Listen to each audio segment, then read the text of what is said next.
There's a type of person that most people completely misunderstand. From the outside, they seem totally fine. They have friends, they're funny, warm, even charming when they want to be.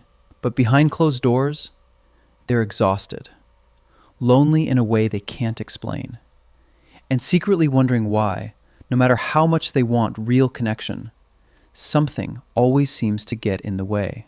And the strangest part? That something is them. Now here's where it gets interesting. This isn't about being antisocial. It's not shyness, and it's definitely not caring about people. In fact, these are often the most emotionally intelligent people in the room. They feel connection more deeply than most. So why do they keep sabotaging it? The answer lies in something that happens long before adulthood, something most people never connect back to their present behavior.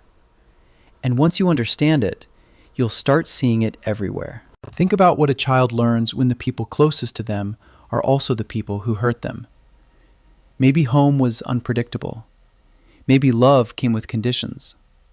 Maybe they got close to someone, really close, and got abandoned, or humiliated, or simply ignored when it mattered most. The child doesn't have the language for what's happening, but the brain is taking notes. Close equals risk. Need equals weakness. Connection equals the thing that breaks you.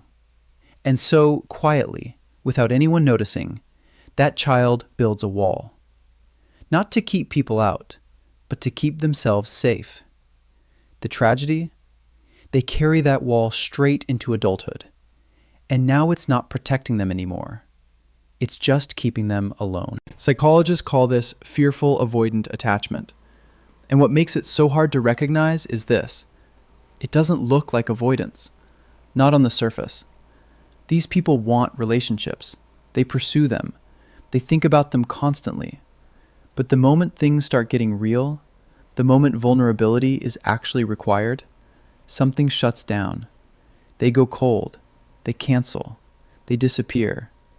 And they don't always know why. But here's the part that almost nobody talks about. People with this pattern tend to live in a very specific kind of contradiction. They crave depth, but keep conversations surface level. They want to be truly known, but carefully control what people see.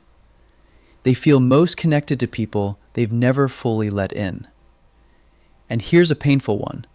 They're often incredible at being there for others. Supportive, present, deeply empathetic. But when it's their turn to receive that same care, they deflect, they minimize, they say, "I'm fine," so automatically they almost believe it themselves.